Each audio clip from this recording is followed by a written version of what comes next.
ദൈവനാമത്തിന് മഹത്വമുണ്ടാകട്ടെ. റോമാലേഖനത്തിലൂടെയുള്ള നമ്മുടെ തുടർമാനമായ പഠനത്തിന്റെ 9-ാം ഭാഗത്തിലേക്ക് നമ്മൾ കടന്നു വന്നിരിക്കുകയാണ്. റോമർ 5-ാം അധ്യായം 1 മുതൽ 11 വരെയുള്ള വാക്യങ്ങളാണ് നമ്മൾ ഇന്ന് പഠിക്കുവാനായിട്ട് ദൈവത്തിൽ ശരണപ്പെടുന്നത്. നമുക്ക് ആ വേദഭാഗം ആദ്യം വായിക്കാം. വിശ്വാസത്താൽ നീതീകരിക്കപ്പെട്ടിട്ട് നമ്മുടെ കർത്താവായ യേശുക്രിസ്തു മൂലം നമുക്ക് ദൈവത്തോട് സമാധാനമുണ്ട്. നാം നിൽക്കുന്ന ഈ കൃപയിലേക്ക് നമുക്ക് അവൻ മൂലം വിശ്വാസത്താൽ പ്രവേശനവും ലഭിച്ചിരിക്കുന്നു. നാം ദൈവതേജസ്സിന്റെ പ്രത്യാശയിൽ പ്രശംസിക്കുന്നു. അതുതന്നെയല്ല, കഷ്ടത സഹിഷ്ണുതയെയും സഹിഷ്ണുത സിദ്ധതയെയും സിദ്ധത പ്രത്യാശയെയും ഉളവാക്കുന്നു എന്നറിഞ്ഞ് നാം കഷ്ടങ്ങളിലും പ്രശംസിക്കുന്നു. പ്രത്യാശയ്ക്കോ ഭംഗം വരുന്നില്ല. ദൈവത്തിന്റെ സ്നേഹം നമുക്ക് നൽകപ്പെട്ട പരിശുദ്ധാത്മാവിനാൽ നമ്മുടെ ഹൃദയങ്ങളിൽ പകർന്നിരിക്കുന്നുവല്ലോ. നാം ബലഹീനരായിരിക്കുമ്പോൾ തന്നെ ക്രിസ്തു തക്ക സമയത്ത് അഭക്തർക്കു വേണ്ടി മരിച്ചു. നീതിമാനു വേണ്ടി ആരെങ്കിലും മരിക്കുന്നത് ദുർലഭം, ഗുണവാനു വേണ്ടി പക്ഷേ മരിപ്പാൻ തുനിയുമായിരിക്കും. ക്രിസ്തുവോ നാം പാപികളായിരിക്കുമ്പോൾ തന്നെ നമുക്ക് വേണ്ടി മരിക്കയാൽ ദൈവം തനിക്ക് നമ്മോടുള്ള സ്നേഹത്തെ പ്രദർശിപ്പിക്കുന്നു. അവന്റെ രക്തത്താൽ നീതീകരിക്കപ്പെട്ട ശേഷമോ നാം അവനാൽ എത്ര അധികമായി കോപത്തിൽ നിന്ന് രക്ഷിക്കപ്പെടും. ശത്രുക്കളായിരിക്കുമ്പോൾ തന്നെ നമുക്ക് അവന്റെ പുത്രന്റെ മരണത്താൽ ദൈവത്തോട് നിരപ്പ് വന്നു എങ്കിൽ നിരന്ന ശേഷം നാം അവന്റെ ജീവനാൽ എത്ര അധികമായി രക്ഷിക്കപ്പെടും. അത്രയുമല്ല, നമുക്കിപ്പോൾ നിരപ്പ് ലഭിച്ചതിന് കാരണമായ നമ്മുടെ കർത്താവായ യേശുക്രിസ്തു മുഖാന്തരം നാം ദൈവത്തിൽ പ്രശംസിക്കുകയും ചെയ്യുന്നു. ആമേൻ. അതാണ് നമ്മുടെ വേദഭാഗം. നമ്മൾ റോമാലേഖനത്തിൽ കഴിഞ്ഞ കുറച്ച് ആഴ്ചകളായിട്ട് നീതീകരണം എന്ന വിഷയം പഠിപ്പിക്കുന്ന വേദഭാഗത്തിലാണ്. 3-ാം അധ്യായത്തിൽ 21-ാം വാക്യം മുതൽ ആരംഭിച്ചതാണ്. എന്താണ് രക്ഷിക്കപ്പെടുക, ക്രിസ്തയേശുവിൽ വിശ്വസിച്ച് നീതീകരണം പ്രാപിക്കുക എന്നൊക്കെയുള്ളത് നമ്മൾ കണ്ടുവരികയാണ്. നീതീകരണത്തിന്റെ പുതിയ നിയമ സുവിശേഷ സത്യം 3-ാം അധ്യായത്തിലും 4-ാം അധ്യായത്തിൽ അതിൻ്റെ പഴയ നിയമത്തിൽ നിന്നുള്ള ആധാരവും ദൃഷ്ടാന്തവും എല്ലാം നമ്മൾ കണ്ടു കഴിഞ്ഞിരിക്കുകയാണ്. ഇനി 5-ാം അധ്യായത്തിൽ, പ്രത്യേകിച്ച് ഇപ്പോൾ നമ്മൾ വായിച്ചു കേട്ട ആദ്യത്തെ 11 വാക്യങ്ങളിൽ നീതീകരണത്തോടൊപ്പമുള്ള അനുഗ്രഹങ്ങളുടെ ഒരു സംഗ്രഹം പൗലോസ് നമുക്ക് ഇവിടെ നൽകുകയാണ്. ഒരു മൊത്തചിത്രം നമുക്കിവിടെ കാണുവാനായിട്ട് കഴിയും. അപ്പൊ ഇവിടെ നമ്മളിത് പഠിക്കുമ്പോൾ മനസ്സിൽ വെക്കേണ്ട ചില വിഷയങ്ങളുണ്ട്.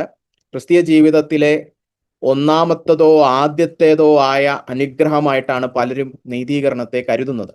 ഞാൻ ഇതിനു മുമ്പുള്ള പഠനത്തിലെല്ലാം പല പ്രാവശ്യം പറഞ്ഞു, പൊതുവെ കേരളത്തിലുള്ള വിശ്വാസികൾക്ക് നീതീകരണത്തെക്കുറിച്ചുള്ള അവബോധം വളരെ കുറവാണ്. കൂടുതലും പാപക്ഷമയെക്കുറിച്ച് നമ്മൾ പ്രസംഗങ്ങൾ കേൾക്കാറുള്ളൂ. നീതീകരണം എന്താണെന്ന് അറിയുന്നവർ തന്നെ വളരെ വിരളമാണ്. അറിയുന്നവർക്കിടയിൽ തന്നെ ഇത് ഇത്ര കാതലായ വിഷയമാണോ എന്ന് വിശ്വസിക്കുന്നവരുടെ എണ്ണം അതിലും കുറവാവാനാണ് സാധ്യത. പൊതുവെ അറിയാവുന്നവർ പോലും പറയുന്നത് ആദ്യത്തെ അനുഗ്രഹം, ഒന്നാമത്തെ അനുഗ്രഹം എന്ന് പറഞ്ഞ് അതങ്ങ് തീരും. അതോടെ അത് തീർന്നു. നീതീകരണം അവിടെ കയറി വരുമ്പോൾ ആദ്യം കിട്ടുന്നൊരു സാധനം, അത്രയേ ഉള്ളൂ. അത് കഴിഞ്ഞ് അതിന് വലിയ പ്രസക്തിയൊന്നും ഇല്ലാത്ത രീതിയിൽ ചിന്തിക്കുന്നവർ ഒരുപാടുണ്ട്. എന്നാൽ നമ്മൾ ഇന്ന് 5-ാം അധ്യായത്തിൽ നിന്ന് കാണാൻ പോകുന്ന ഒരു വസ്തുത, നീതീകരണം പ്രാരംഭ അനുഗ്രഹമാണെങ്കിലും ക്രിസ്തീയ ജീവിതത്തിൽ അത് അതിലും ഉപരിയാണ്. കാരണം നീതീകരണം വെറും ഒന്നാമത്തേതോ ആദ്യത്തേതോ ആയ അനുഗ്രഹം മാത്രമല്ല, രക്ഷയുടെ മറ്റെല്ലാ അനുഗ്രഹങ്ങൾക്കും അടിസ്ഥാനം, ആധാരം, നിദാനം എന്താണ്? ക്രിസ്തയേശുവിൽ നമുക്ക് ലഭിക്കുന്ന നീതീകരണമാണ്. ഇതിന്റെ അടിസ്ഥാനത്തിലാണ് ഇനി തുടർന്നുള്ള എല്ലാ അനുഗ്രഹങ്ങളും നമുക്ക് ലഭിക്കുവാൻ കാരണം. അതിനാൽ നീതീകരണത്തെ ഒരു ചെറിയ കാര്യമായിട്ട് ആരും കരുതരുത്. മറിച്ച് ക്രിസ്തീയ ജീവിതത്തിലെ ഏറ്റവും വലിയ അനുഗ്രഹമാണ് നീതീകരണം. നീതീകരണം ലഭിക്കുന്നത് കൊണ്ടാണ് ഇന്ന് നമ്മൾ കാണാൻ പോകുന്ന അനന്തര അനുഗ്രഹങ്ങൾ നമ്മുടെ ജീവിതത്തിലേക്ക് കടന്നു വരുന്നത്. ഇവിടെ നമ്മൾ വേദഭാഗത്തിലേക്ക് കടക്കുന്നതിന് മുൻപ് ആമുഖമായിട്ട് ഒരു കാര്യം കൂടെ സൂചിപ്പിക്കണം. പ്രത്യേകിച്ച് റോമാലേഖനം മലയാളത്തിൽ വിവർത്തനം ചെയ്തിരിക്കുമ്പോൾ അത് ഏത് പതിപ്പെന്നില്ല, ഏത് വേർഷൻ എന്നില്ല, മിക്കവാറും എല്ലാ മലയാള വിവർത്തനങ്ങളിലും പല ഭാഗങ്ങളിലായിട്ട് യവന ഭാഷയിലും ഇംഗ്ലീഷിലും കാണുന്ന ആകയാൽ എന്ന് പറയുന്ന വളരെ കാതലായ ഒരു പദം പലയിടത്തും ഒഴിവാക്കിയിട്ടുണ്ട്. അതെന്താണെന്നുള്ളതിന്റെ ചരിത്രമൊന്നും എനിക്ക് അറിഞ്ഞുകൂടാ. റോമാലേഖനം 5:1 ഒരു ആകയാൽ ഉണ്ട്. അത് പക്ഷെ നമ്മുടെ മലയാളം ബൈബിളിലൊന്നും ഇല്ല.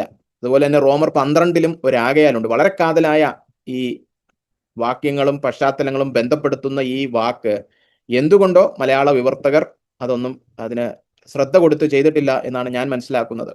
അപ്പോൾ ഈ 1-ാമത്തെ വാക്യത്തിൽ റോമർ 5:1 നമ്മുടെ ബൈബിളിലെ വിശ്വാസത്താൽ നീതീകരിക്കപ്പെട്ടിട്ട്, അത് കഴിഞ്ഞു ഇനി അടുത്ത എന്നുള്ള രീതിയിലാണ് പോയിരിക്കുന്നത്. എന്നാൽ മലയാളം ഇംഗ്ലീഷ് ബൈബിളിലും മൂലഭാഷയിലും വിശ്വാസത്താൽ നീതീകരിക്കപ്പെട്ടതിനാൽ നമുക്ക് കർത്താവായ യേശുക്രിസ്തു മൂലം ദൈവത്തോട് സമാധാനമുണ്ട്. പിന്നെ താഴോട്ടുള്ള എല്ലാ അനുഗ്രഹങ്ങളും പറഞ്ഞു പോവുകയാണ്. അപ്പോ നീതീകരിക്കപ്പെട്ടതിനാൽ കഴിഞ്ഞ 2 അധ്യായമായിട്ട് നമ്മൾ പഠിച്ച നീതീകരണം എന്ന വസ്തുത നിമിത്തം അങ്ങനെയാണ് ഇനി പറയുന്ന തൻ്റെ എല്ലാ നിഗമനങ്ങളും പൗലോസ് ഇവിടെ പറയുന്നത്.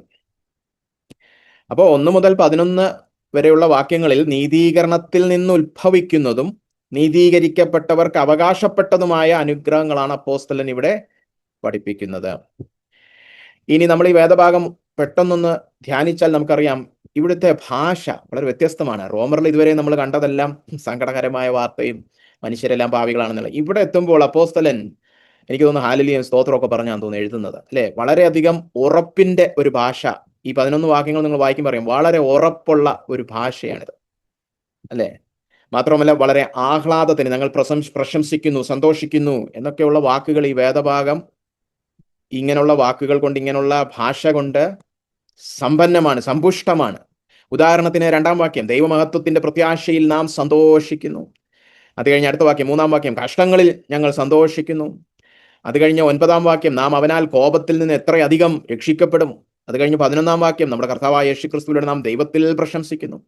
അപ്പോൾ അടങ്ങാത്ത സന്തോഷവും നിസ്സംശയം ഉള്ള ഉറപ്പും കൊണ്ട് ഈ വേദഭാഗം നിറഞ്ഞിരിക്കുകയാണ്. അതിന്റെ മൂലകാരണം നീതീകരണമാണെന്ന് 1-ാം വാക്യത്തിൽ തന്നെ മലയാളത്തിൽ ഇല്ലാത്ത ആകയാൽ കൊണ്ട് നമുക്ക് വ്യക്തമാണ്. അപ്പോൾ ഒരു ചോദ്യമുണ്ട്, ഇത്രത്തോളം സന്തോഷവും ഉറപ്പും ഉളവാക്കാൻ നീതീകരണത്തിന്റെ അനുഗ്രഹങ്ങൾ എന്തൊക്കെയാണ്, അല്ലെ? അതാണ് ഇന്നത്തെ വേദഭാഗം നമ്മൾ പഠിക്കുമ്പോൾ മനസ്സിലാക്കാനായിട്ട് പോകുന്നത്.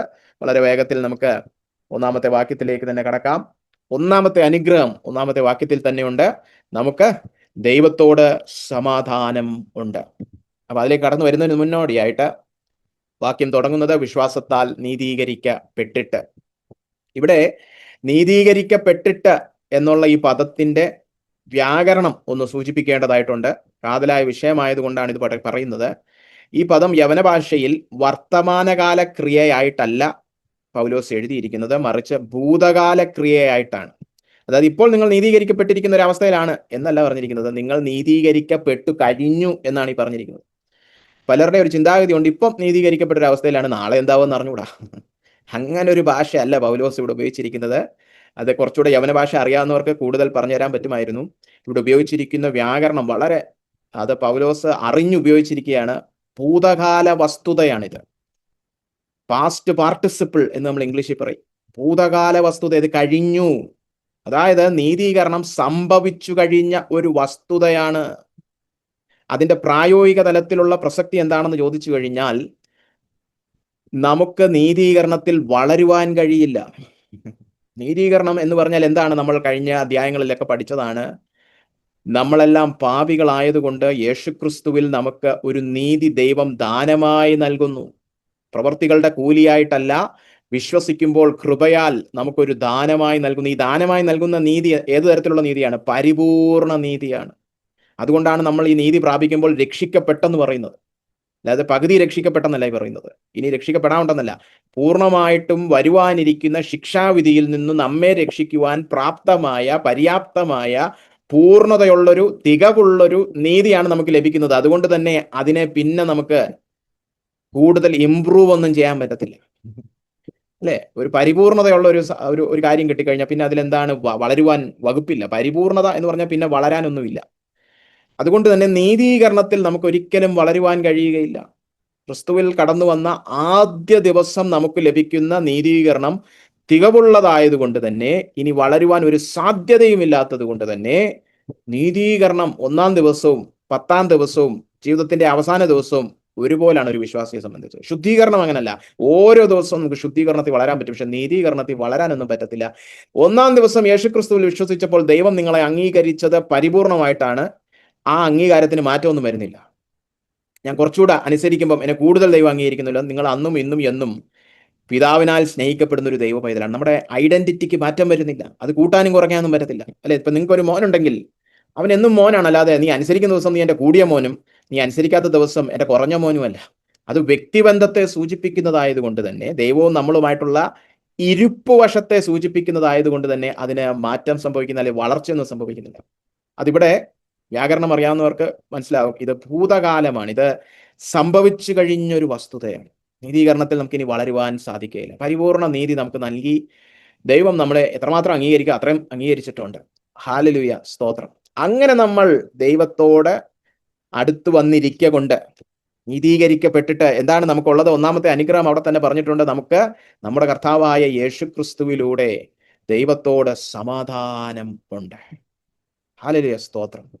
ഈ വാക്യം ശരിയായി മനസ്സിലായി കഴിഞ്ഞാൽ എന്തു നല്ലൊരു വാക്യമാണ് ഇത്. കാണാൻ പഠിക്കും. ഇന്നത്തെ നമ്മുടെ മനപ്പാഠവാക്യം ഈ വാക്യം തന്നെയാണ്. എത്ര നല്ല വാക്യം. നമുക്ക് ദൈവത്തോട് സമാധാനമുണ്ട്. പക്ഷെ ഇത് മനസ്സിലാക്കണം, എന്താ ഈ സമാധാനം എന്ന് പറഞ്ഞാൽ? ഇവിടെ സമാധാനം എന്ന് ഉദ്ദേശിച്ചിരിക്കുന്നത് നമ്മുടെ ഉള്ളിൽ അന്തരംഗത്തിൽ നമുക്ക് അനുഭവിക്കാവുന്ന ശാന്തതയെക്കുറിച്ചൊന്നുമില്ല. നമ്മൾ സാധാരണ മനസ്സമാധാനം എന്ന് പറയും. ഈ മനസ്സമാധാനമല്ല ഇവിടെ പറഞ്ഞിരിക്കുന്നത്.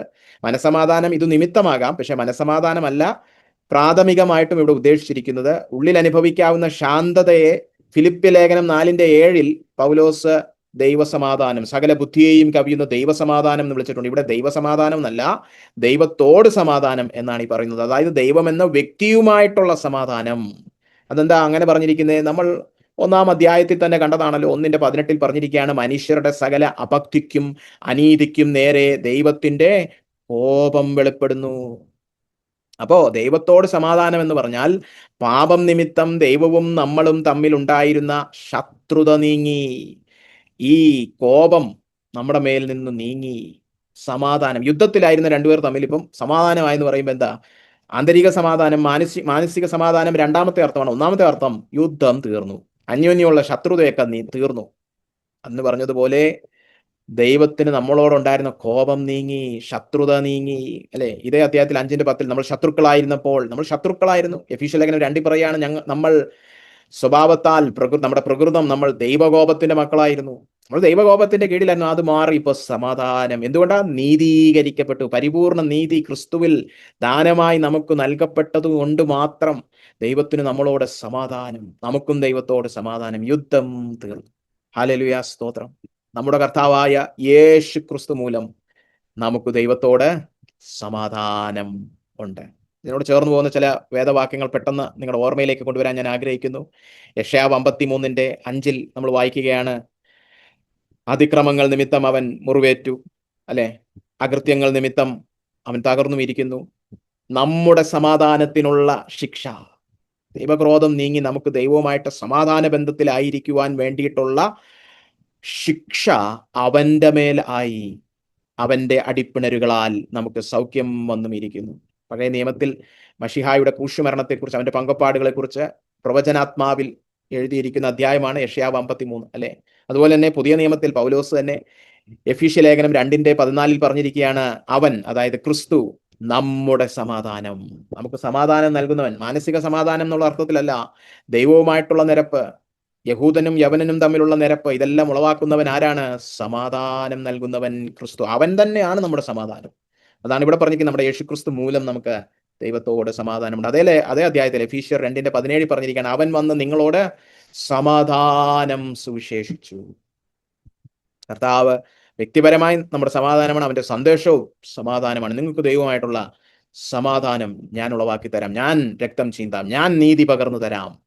ദൈവവുമായിട്ടുള്ള എല്ലാ യുദ്ധവും മാറി ദൈവവുമായിട്ട് നമുക്ക് ഏകീഭവിക്കാം, ഒന്നിക്കാം, ഐക്യത കടന്നു വരും, സമാധാനം കടന്നു വരും. വേറൊരു രീതി പറഞ്ഞാൽ റോമർ 8:31 വാചകം കടമെടുത്ത്, ദൈവം ഇനി നമുക്ക് പ്രതികൂലമല്ല, ദൈവം അനുകൂലമത്രേ.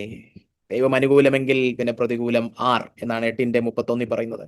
അപ്പോ നമുക്ക് നീതീകരണം പ്രാപിക്കുമ്പോൾ ഒന്നാമതായിട്ട് ലഭിക്കുന്ന അനുഗ്രഹം സമാധാനം, അതായത് ദൈവം അനുകൂലം. ദൈവം ഇനി പ്രതികൂലമല്ല, ദൈവ കോപമല്ല, ദൈവം അനുകൂലം. ആമേൻ, സ്തോത്രം. രണ്ടാമത്തെ അനുഗ്രഹം അതിന്റെ 2-ാം വാക്യത്തിന്റെ ആദ്യ ഭാഗത്തുണ്ട്, നാം ക്രിസ്തുവിൽ നീതീകരിക്കപ്പെട്ടതാൽ നമുക്ക് കൃപയുടെ അനുഭവത്തിലേക്ക് പ്രവേശനം ലഭിച്ചു. നാം നിൽക്കുന്ന ഈ കൃപയിലേക്ക് നമുക്ക് അവൻ മൂലം വിശ്വാസത്താൽ പ്രവേശനവും ലഭിച്ചിരിക്കുന്നു. ഇവിടെ ഈ പ്രവേശനം എന്ന് ഉപയോഗിച്ചിരിക്കുന്ന പദം പൗലോസ് എഫീസ്യ ലേഖനത്തിൽ 2 ഉപയോഗിക്കുന്നുണ്ട്. എഫീസ്യ ലേഖനം 2-ാം അധ്യായം 18-ാം വാക്യം ഇങ്ങനെയാണ്, അവൻ മുഖാന്തരം, അതായത് യേശുക്രിസ്തു മുഖാന്തരം നമുക്ക് ഇരുപക്ഷക്കാർക്കും, യഹൂദനും യവനനും, ഏക ആത്മാവിനാൽ പിതാവിങ്കലേക്ക് പ്രവേശനമുണ്ട്.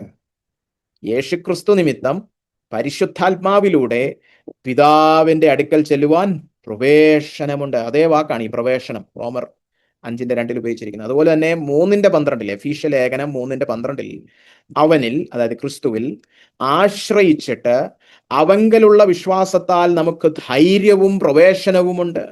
ഈ രണ്ട് വാക്യങ്ങൾ 2:18 3:12 പ്രവേശനമുണ്ടെന്ന് പറയുന്നത് ദൈവസന്നിധിയിലേക്ക് പ്രവേശനമുണ്ട്.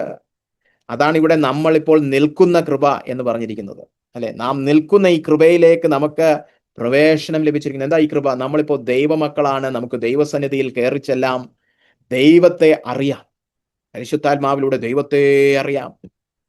അപ്പോ ദൈവത്തിലേക്കുള്ള സൗജന്യ പ്രവേശനം, ഭയം കൂടാതെ നമുക്ക് ദൈവത്തിന്റെ സന്നിധി ചെല്ലാം. ഇതിനു മുമ്പ് പറ്റത്തില്ല, നമ്മൾ ദൈവകോപത്തിന്റെ കീഴിൽ കിടക്കുകയായിരുന്നു. ഇനിയിപ്പോ ദൈവത്തെ പിതാവെന്ന രീതിയിൽ പ്രാഗൽഭ്യത്തോടെ അബ്ബാ പിതാവേ എന്ന് വിളിച്ച് അവന്റെ അടുക്കൽ ചെന്ന് അവനെ അറിയാം. അവനെ അറിയുന്നത് തന്നെ നിത്യജീവനാകുന്നു. അപ്പോ ക്രിസ്തുവിൽ ദൈവം ശത്രുത നീക്കുക മാത്രമല്ല, പാപിക്ക് ദൈവസന്നിധിയിലേക്കുള്ള പ്രവേശനം കൂടെ സാധ്യമാക്കിയിരിക്കുന്നു. സമാധാനമായി ഇനി തമ്മിൽ കൂട്ടായ്മ ആചരിക്കാൻ പ്രവേശനം കൂടെ ലഭിച്ചിരിക്കുന്നു.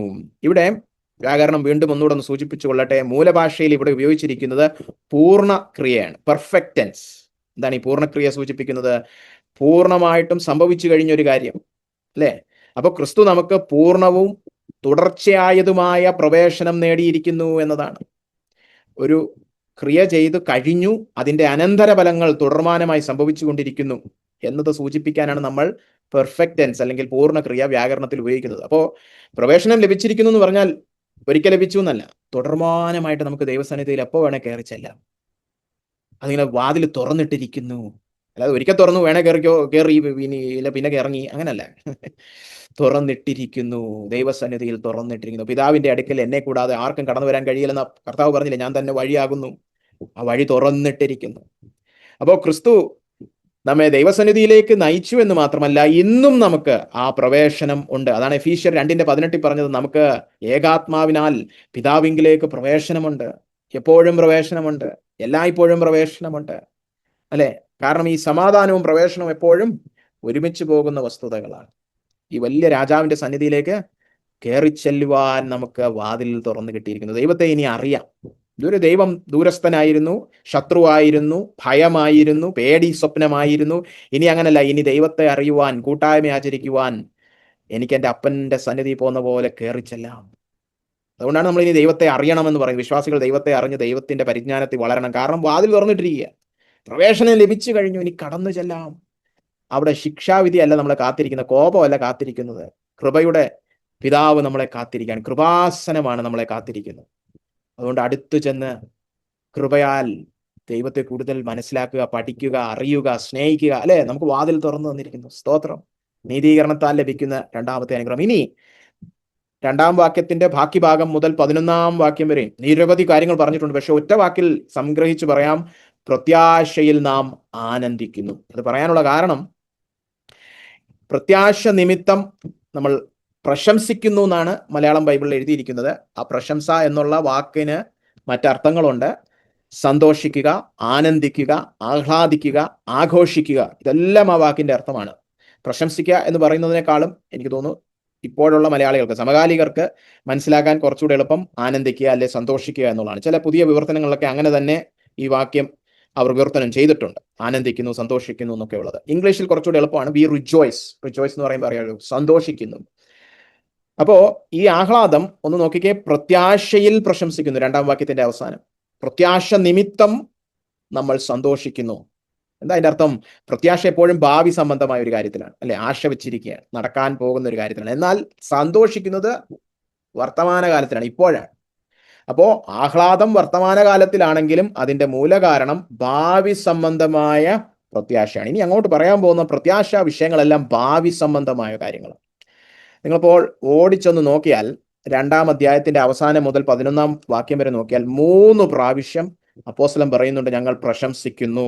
പഴയ മലയാളം ബൈബിൾ ആണെങ്കിൽ പ്രശംസിക്കുന്നു 3 പ്രാവശ്യം, അല്ലെ? 2-ാം വാക്യത്തിൽ പറഞ്ഞിട്ടുണ്ട്, ഞങ്ങൾ ദൈവതേജസ്സിന്റെ പ്രത്യാശയിൽ പ്രശംസിക്കുന്നു. 3 മുതൽ 5-ൽ നമ്മൾ നോക്കിയാൽ നമ്മൾ കഷ്ടങ്ങൾ, 4-ാം വാക്യത്തിൽ നമ്മൾ കഷ്ടതയിലും സന്തോഷിക്കുന്നു, അല്ലെ? പിന്നെ 6 മുതൽ 11 വരെയുള്ള വാക്യങ്ങളുടെ അവസാനം 11-ാം വാക്യത്തിൽ ഞങ്ങൾ ദൈവത്തിൽ പ്രശംസിക്കുന്നു. 3 സന്തോഷിക്കുക, പ്രശംസിക്കുക എന്നുള്ള വാചകം നമുക്ക് ഇവിടെ കാണുവാൻ കഴിയും. അപ്പോൾ അത് ചേർത്ത് നമുക്ക് പ്രത്യാശയാൽ നാം ആനന്ദിക്കുന്നു എന്ന മൂന്നാമത്തെ അനുഗ്രഹ സത്യവും കൂടെ ധ്യാനിക്കാം. പ്രത്യാശ നിമിത്തമുള്ള 3 സന്തോഷം ഇവിടെ പൗലോസ് രേഖപ്പെടുത്തുന്നുണ്ട്. ഒന്നാമത്തേത്, വരുവാനിരിക്കുന്ന തേജസ്കരണം നിമിത്തം നാം പ്രത്യാശയോടെ സന്തോഷിക്കുന്നു. രണ്ടാമത്തേത്, 3 മുതൽ 5 വരെയുള്ള വാക്യങ്ങളിൽ ഉറപ്പായിട്ടുള്ള ഈ പ്രത്യാശയ്ക്ക് കഷ്ടതകൾ ഒരു ഭംഗവും വരുത്താത്തതിനാൽ നാം കഷ്ടതകളിലും സന്തോഷിക്കുന്നു. അവസാനം 6 മുതൽ 11 വരെയുള്ള വാക്യങ്ങളിൽ വരുവാനിരിക്കുന്ന കോപത്തിൽ നിന്ന് നാം ഉറപ്പായിട്ടും രക്ഷിക്കപ്പെടുമെന്ന പ്രത്യാശ നിമിത്തം നാം ദൈവത്തിൽ സന്തോഷിക്കും. നമുക്ക് ഇത് ഓരോന്നായിട്ട് വളരെ വേഗത്തിൽ നോക്കാം. ഒന്നാമതായിട്ട് ഈ 2-ാം വാക്യത്തിന്റെ അവസാനം പറഞ്ഞിരിക്കുകയാണ്, നാം ദൈവതേജസ്സിന്റെ പ്രത്യാശയിൽ പ്രശംസിക്കുന്നു. എന്താ ഈ ദൈവതേജസ്സിന്റെ പ്രത്യാശ, അല്ലെ? എന്താണ് ഈ ദൈവതേജസ്? ദൈവതേജസ് എന്ന് പൊതുവെ പറഞ്ഞാൽ ദൈവത്തിന്റെ തേജസ്. എന്താണ് ദൈവത്തിന്റെ തേജസ്? ദൈവത്തിന്റെ മഹത്വം, അവന്റെ സ്വഭാവം മഹത്വപൂർണമാണ് എന്ന് സൂചിപ്പിക്കുന്നതാണ് ദൈവത്തിന്റെ തേജസ്. ആ മഹത്വം ബാഹ്യമായിട്ട് അവൻ പ്രദർശിപ്പിക്കുമ്പോഴും അതിനെ നമ്മൾ തേജസ് എന്ന് വിളിക്കും. പക്ഷെ ആത്യന്തികമായിട്ടും ദൈവത്തിന്റെ തേജസ് എന്ന് പറയുന്നത് ദൈവത്തിന്റെ മഹത്വമുള്ള സ്വഭാവം തന്നെയാണ്. അതിനോട് ചേർത്ത് വായിക്കണം, എബ്രായർ 1:3 പറഞ്ഞിരിക്കുകയാണ്, യേശുക്രിസ്തു ദൈവതേജസ്സിന്റെ പ്രഭയാകുന്നു, അല്ലെ? അതായത് ബാഹ്യമായ കണ്ണുകൾ കൊണ്ട് കാണപ്പെടുവാൻ പറ്റുന്ന രീതിയിൽ ഈ ദൈവത്തിന്റെ മഹത്വമുള്ള സ്വഭാവത്തെ പ്രദർശിപ്പിക്കുന്ന വ്യക്തിയാണ് യേശുക്രിസ്തു, അല്ലെ? തേജസ്സിന്റെ പ്രഭ എന്ന് പറഞ്ഞു കഴിഞ്ഞാൽ പ്രഭ നമുക്ക് കാണാൻ പറ്റും. ആ കാണാൻ പറ്റുന്ന രീതിയിൽ പിതാവിനെ വെളിപ്പെടുത്തുന്നവനാണ് യേശുക്രിസ്തു. അപ്പൊ യേശുക്രിസ്തുവാണ് ദൈവത്തിന്റെ പ്രഭ. ഇനി അതിനോട് ചേർത്ത് നമ്മൾ റോമർ 8:29 വായിക്കണം, ഒരു നാൾ നമ്മൾ ഈ ക്രിസ്തുവിനോട് അനുരൂപരാകും. അപ്പൊ ദൈവത്തിനൊരു തേജസ്സുണ്ട്, ആ തേജസ്സിനെ വെളിപ്പെടുത്തുന്നവനാണ് യേശുക്രിസ്തു. ആ യേശുക്രിസ്തുവിന്റെ സ്വഭാവത്തോട് നമ്മൾ അനുരൂപരാകും എന്ന് പറഞ്ഞാൽ നമ്മളിൽ ദൈവത്തിന്റെ തേജസ് വെളിപ്പെടും, അല്ലെ? അതാണ് റോമർ 8:18 പറഞ്ഞിരിക്കുന്നത്, നമ്മിൽ വെളിപ്പെടാനിരിക്കുന്ന ദൈവതേജസ് ഓർത്താൽ ഇക്കാലത്തെ കഷ്ടങ്ങൾ സാരമില്ല. അപ്പൊ നമ്മിൽ ദൈവതേജസ് വെളിപ്പെടുന്ന ഒരു നാളുണ്ട്. എന്താണ് ദൈവതേജസ്? ദൈവത്തിന്റെ മഹത്വപരമായ സ്വഭാവം. അതാരുടെ സ്വഭാവമാണ്? ക്രിസ്തുവിന്റെ സ്വഭാവം. അപ്പോ നാം ദൈവതേജസ്സിന്റെ പ്രത്യാശയിൽ പ്രശംസിക്കുന്നു എന്ന് പറഞ്ഞാൽ ഒരു നാൾ യേശുക്രിസ്തുവിനെ പോലെ നമ്മൾ ആകുന്ന തേജസ്കരണത്തെ ഓർക്കുമ്പോൾ ഞങ്ങൾ സന്തോഷിക്കുന്നു. എല്ലാവർക്കും മനസ്സിലായെന്ന് വിചാരിക്കുന്നു. അപ്പോ നമ്മുടെ തേജസ്കരണത്തിന്റെ ഈ പ്രത്യാശയിൽ ഞങ്ങൾ വിശ്വസിക്കുന്നു എന്നല്ല, അത് വിശ്വസിക്കുന്നതുകൊണ്ട് നമ്മൾ സന്തോഷിക്കുന്നു. ഇവിടുത്തെ ക്രിയ അതാണ്. തേജസ്കരണം അറിയാവോ, അതിന്റെ സത്യാവസ്ഥകളൊക്കെ അറിയാവോ, ഒരു പ്രസംഗം പ്രസംഗിക്കാവോ, ബൈബിൾ സ്റ്റഡി നടത്താവോ എന്നല്ല, അത് നിമിത്തം സന്തോഷിക്കുന്നു, അല്ലെ? അപ്പോ ഈ തേജസ്കരണത്തെ കുറിച്ചുള്ള പ്രത്യാശ സന്തോഷമായി മാറണം, അല്ലെ? ഇതിനോട് ചേർത്ത് വായിക്കാം ചില വാക്യങ്ങൾ. ഫിലിപ്പിയർ 1:3-4 വാക്യങ്ങൾ ചേർത്ത് വായിക്കാം. അവിടെ അപ്പോസ്തലൻ പറയാണ്, ഫിലിപ്പിയർ 1:3-4, ഞാൻ നിങ്ങൾക്ക് എല്ലാവർക്കും വേണ്ടി കഴിക്കുന്ന സകല പ്രാർത്ഥനയിലും എപ്പോഴും സന്തോഷത്തോടെ പ്രാർത്ഥിക്കുമെന്ന്. ഫിലിപ്പിയരെ ഓർത്ത് പൗലോസ് പ്രാർത്ഥിക്കുന്നത് സന്തോഷത്തോടെയാണ്. കാരണം എന്താണ്? 4-ാം വാക്യം, നിങ്ങളിൽ നല്ല പ്രവൃത്തിയെ ആരംഭിച്ചവൻ യേശുക്രിസ്തുവിന്റെ നാളോളം അതിനെ തികയ്ക്കുമെന്ന് ഉറപ്പായി വിശ്വസിച്ചുമിരിക്കുന്നു. നിങ്ങളുടെ തേജസ്കരണം ഉറപ്പായതുകൊണ്ട് ഞാൻ അതോർത്ത് സന്തോഷിച്ച് നിങ്ങൾക്ക് വേണ്ടി പ്രാർത്ഥിക്കുക. കണ്ടോ? അപ്പോൾ തേജസ്കരണത്തിന്റെ പ്രത്യാശ നിമിത്തം സ്വന്തമായിട്ടും സന്തോഷിക്കുകയാണ്, മറ്റു വിശ്വാസികളെ ഓർത്തും സന്തോഷിക്കുകയാണ് അപ്പോസ്തലൻ, അല്ലെ? അതുപോലെ ചേർന്ന് പോകുന്ന ഒരു വാക്യമാണ് 1 കൊരിന്ത്യർ 1:8-9. 1 കൊരിന്ത്യർ 1:8 പറഞ്ഞിരിക്കുകയാണ്, നമ്മുടെ കർത്താവായ യേശുക്രിസ്തുവിന്റെ നാളിൽ കുറ്റമില്ലാത്തവരായിരിക്കേണ്ടതിന് അവൻ നിങ്ങളെ അവസാനത്തോളം ഉറപ്പിക്കും. അന്ന് നിങ്ങൾ തേജസ്കരിക്കപ്പെടും, അതിനുവേണ്ടി കർത്താവ് പ്രവർത്തിക്കും. 9-ാം വാക്യം, തന്റെ പുത്രനും നമ്മുടെ കർത്താവായ യേശുക്രിസ്തുവിന്റെ കൂട്ടായ്മയിലേക്ക് നിങ്ങളെ വിളിച്ചിരിക്കുന്നതുമായ ദൈവം വിശ്വസ്തൻ. അപ്പൊ കണ്ടോ, തേജസ്കരണം ഉറപ്പായിട്ടും സംഭവിക്കും എന്നുള്ളത് കൊണ്ട് തന്നെ ആ പ്രത്യാശ ഓർത്ത് അപ്പോസ്തലൻ സന്തോഷിക്കും, അല്ലെ? അപ്പൊ പ്രത്യാശയിൽ നിന്ന്, ഭാവിയിൽ സംഭവിക്കാനിരിക്കുന്ന കാര്യമാണ്, പക്ഷെ അത് നടക്കുമായിരിക്കും. അങ്ങനത്തെ മാനുഷിക പ്രതീക്ഷയല്ല, പ്രത്യാശയാണ്. പ്രതീക്ഷ എന്നല്ല അവിടെ ഉപയോഗിച്ചിരിക്കുന്ന വാക്ക്, പ്രത്യാശയാണ്. ഈ പ്രത്യാശ നിമിത്തം സന്തോഷിക്കുന്നു. അപ്പൊ വിശ്വാസികൾക്ക് ദൈവത്തോട് സമാധാനമുണ്ട്, ദൈവസന്നിധിയിൽ കടന്നു വരുവാനുള്ള പ്രവേശനമുണ്ട്.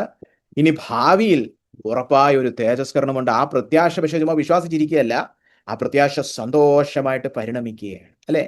ഇനി 3 മുതൽ 5 വരെയുള്ള വാക്യത്തിലാണ് വർത്തമാനകാല സത്യം കടന്നു വരുന്നത്, അല്ലെ? ഭാവിയെക്കുറിച്ച് മാത്രമല്ല, വർത്തമാനകാലത്തും നാം സന്തോഷിക്കുന്നു. ഭാവി വളരെ ഗുണമുള്ളതാണ്, വളരെ സന്തോഷകരമാണ്. ഇന്ന് കഷ്ടപ്പാടും കരച്ചിലുമാണ്, അങ്ങനല്ല. ഭാവി സുനിശ്ചിതമായതുകൊണ്ട് ക്രിസ്തുവിൽ ദൈവം വിശ്വസ്തതയുള്ള ഒരു രക്ഷകനായിരിക്കയാൽ ഇന്ന് സംഭവിക്കുന്നതിനും സന്തോഷിക്കാൻ വകയുണ്ട്. എന്താണ് ഇന്ന് സംഭവിക്കുന്നത്? കഷ്ടത. അത് ഒരു രീതിയിലും നമ്മുടെ ഈ സന്തോഷത്തിന് ഒരു ഭംഗവും വരുത്തുന്നില്ല. കാരണം ഈ പ്രത്യാശയ്ക്ക് ഒരു ഭംഗവും വരുത്തുന്നില്ല. അല്ലേ? നമ്മുടെ ഭാവിയെക്കുറിച്ച് മാത്രമല്ല, വർത്തമാനകാലത്തും നിരവധി പരീക്ഷണങ്ങളാൽ വലയുമ്പോഴും നാം സന്തോഷിക്കുന്നു എന്നാണ് അപ്പോസ്തലന്റെ വാദം. അല്ലേ? റോമർ 8:18 അത് തന്നെയാണ് അപ്പോസ്തലൻ വീണ്ടും പറയാൻ പോകുന്നത്. നമ്മിൽ വെളിപ്പെടുവാനുള്ള തേജസ് വിചാരിച്ചാൽ ഇക്കാലത്തിലെ കഷ്ടങ്ങൾ സാരമില്ല. തേജസ്കരണത്തെ കുറിച്ച് ആലോചിച്ച് ഉടനെ ചിന്തിക്കുന്നത് കഷ്ടതയാണ്. ഇവിടെ റോമർ 5-ലും 2-3 വാക്യങ്ങൾ അതേ രീതിയിലാണ് പോകുന്നത്. അവിടെ 18-ാം വാക്യത്തിലും വരുവാനിരിക്കുന്ന തേജസ് ഇപ്പോ കഷ്ടത. അല്ലെ? അപ്പോ കഷ്ടത കാരണം കുലുങ്ങിപ്പോകേണ്ട ആവശ്യമില്ല. വരുവാനിരിക്കുന്ന തേജസ് ഓർത്താൽ. എന്തുകൊണ്ടാ കഷ്ടതകളിലും നമ്മൾ സന്തോഷിക്കുന്നത്? ഇവിടെ റോമർ 5-ൽ 2 കാരണങ്ങൾ നമുക്ക് കണ്ടുപിടിക്കാൻ കഴിയും. 3-ാം വാക്യം പറയുന്നത് കഷ്ടത സഹിഷ്ണുതയും, സഹിഷ്ണുത സിദ്ധതയും, സിദ്ധത പ്രത്യാശയും ഉളവാക്കുന്നു എന്നറിഞ്ഞ് നാം കഷ്ടങ്ങളിലും സന്തോഷിക്കുന്നു. അപ്പൊ ഈ കഷ്ടതയുടെ ഉദ്ദേശം നമുക്കറിയാം. എന്തിനാ ദൈവം കഷ്ടതകൾ നമ്മുടെ ജീവിതത്തിൽ അനുവദിക്കുന്നത്? കഷ്ടത സഹിഷ്ണുതയും, സഹിഷ്ണുത സിദ്ധതയും, സിദ്ധത പ്രത്യാശയും ഉളവാക്കുവാൻ വേണ്ടിയിട്ടാണ് ദൈവം കഷ്ടത അയക്കുന്നത്. അല്ലാതെ അതിന് വേറെ ഉദ്ദേശമൊന്നുമില്ല. അപ്പൊ ഒന്ന് ആലോചിച്ചേ, നമ്മൾ എവിടെ തുടങ്ങി? നമുക്ക് വരുവാനിരിക്കുന്ന തേജസ്സിനെ കുറിച്ചൊരു പ്രത്യാശയുണ്ട്. എന്നിട്ട് കഷ്ടം കടന്നു വരുന്നു. ആ കഷ്ടം പക്ഷേ നമ്മുടെ ജീവിതത്തിൽ നല്ലത് കൊണ്ടുവന്ന് അവസാനം എന്തോ ഉളവാക്കുന്നത്? പ്രത്യാശ തന്നെ ഉളവാക്കുന്നത്. പ്രത്യാശയെന്ന് ആരംഭിച്ച് പ്രത്യാശ തന്നെ അവസാനിച്ചത് ഇപ്പോൾ. അല്ലേ? നമ്മൾ വരുവാനിരിക്കുന്ന തേജസ്കരണത്തെ ഓർത്ത് പ്രത്യാശയാൽ നിറഞ്ഞ് സന്തോഷിച്ചുകൊണ്ടിരിക്കുമ്പോഴാണ് കഷ്ടത വരുന്നത്. പക്ഷേ ഈ കഷ്ടത സാരമില്ല. കാരണം എന്താ? ഈ കഷ്ടതയെ കൂടെ ഞാൻ കടന്നു പോകുമ്പോൾ എന്നിൽ നിത്യതയെക്കുറിച്ചുള്ള പ്രത്യാശ വളരാനേ പോകുന്നുണ്ട്. കഷ്ടതകൾ ഈ നിത്യ പ്രത്യാശയെ കൂടുതൽ വളർത്തുന്നതേ ഉള്ളൂ. അപ്പൊ പിന്നെ സന്തോഷിച്ചൂടെ? എന്റെ പ്രത്യാശ ഹനിക്കാനല്ല കഷ്ടത വരുന്നത്, എന്റെ പ്രത്യാശയെ ശക്തീകരിക്കാനാണ് കഷ്ടത കടന്നു വരുന്നത്. കാരണം നമുക്കറിയാം, കഷ്ടതയിലൂടെ നമ്മൾ കടന്നുപോയി ദൈവത്തോട് അടുക്കും തോറും നമ്മൾ എന്താ കടന്നു വരുന്നത്? നമ്മുടെ സ്വഭാവ ശുദ്ധീകരണം സംഭവിക്കും. നമ്മൾ സിദ്ധതയുള്ളവരാകുന്നു എന്ന് മാത്രമല്ല, നമ്മൾ ലൗകികന്മാരിൽ നിന്ന് നിത്യത മാത്രം ലക്ഷ്യം വെക്കുന്നവരാകുന്നു. നിത്യ പ്രത്യാശ വർദ്ധിക്കത്തേ ഉള്ളൂ. അല്ലേ? അപ്പൊ കഷ്ടതയിൽ കൂടെ പോയാൽ നിത്യ പ്രത്യാശ വർദ്ധിക്കത്തേ ഉള്ളൂ. അപ്പൊ പിന്നെ ഈ കഷ്ടത പ്രത്യാശയ്ക്കെതിരാണോ? അല്ല, കഷ്ടത വരുന്നത് പ്രത്യാശ വളർത്താനാ. അല്ലെ? അതാണ് 3-ാം വാക്യം. 5-ാം വാക്യത്തിൽ നമ്മൾ വേറൊരു കാരണം കൂടെ പറഞ്ഞിട്ടുണ്ട്. എന്തുകൊണ്ടാണ് നമുക്ക് കഷ്ടതകളിലും സന്തോഷിക്കുവാൻ കഴിയുന്നത്? കാരണം എന്താണ്? കഷ്ടതകൾ ഈ നിത്യ പ്രത്യാശയ്ക്ക് ഒരു ഭംഗവും വരുത്തുന്നില്ല. നമ്മളിങ്ങനെ തേജസ്കരിക്കപ്പെടുമെന്നും പറഞ്ഞ് ഇങ്ങനെ പ്രത്യാശ വെച്ച് പോകുമായിരുന്നു. പെട്ടെന്നൊരു കഷ്ടത വരുമ്പം ഈ പ്രത്യാശയ്ക്ക് ഒരു ഭംഗവും വരുന്നില്ല. കാരണം എന്താണ്? നമ്മൾ കണ്ടു കഴിഞ്ഞു. ഒരു കാരണം, കഷ്ടത ഈ പ്രത്യാശത്തെ വർദ്ധിപ്പിക്കുന്നു. രണ്ടാമത്, ഈ കഷ്ടതയിലൂടെ നമ്മൾ കടന്നു പോകുമ്പോൾ നമ്മുടെ ഉള്ളിൽ ഒരാൾ ഇരുന്നുകൊണ്ട് നമ്മളോട് സാക്ഷ്യം പറയുന്നുണ്ട്. അതാരാണ്? പരിശുദ്ധാത്മാവ്.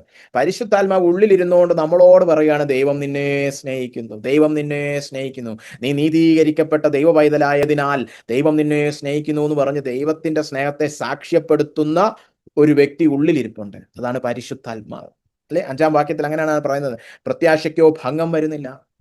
നമ്മുടെ രക്ഷയുടെ പൂർത്തീകരണത്തെക്കുറിച്ചുള്ള പ്രത്യാശയ്ക്ക് ഭംഗം വരുത്തക്ക രീതിയിൽ കഷ്ടതയൊന്നും നമ്മുടെ ജീവിതത്തിൽ പ്രവർത്തിക്കുവാൻ കഴിയില്ല. കാരണം അതിൻ്റെ മധ്യത്തിൽ ദൈവത്തിൻ്റെ സ്നേഹം പരിശുദ്ധാത്മാവിനാൽ നമ്മുടെ ഹൃദയങ്ങളിൽ പകർന്നിരിപ്പുണ്ട്. പരിശുദ്ധാത്മാവ് സാക്ഷ്യപ്പെടുത്തിക്കൊണ്ടിരിക്കുകയാണ്, ഈ കഷ്ടത അനുഭവിച്ച ദൈവം നിനക്കെതിരൊന്നുമല്ല, ദൈവം പ്രതികൂലമൊന്നും ആയിട്ടില്ല, ദൈവം അനുകൂലം തന്നെ.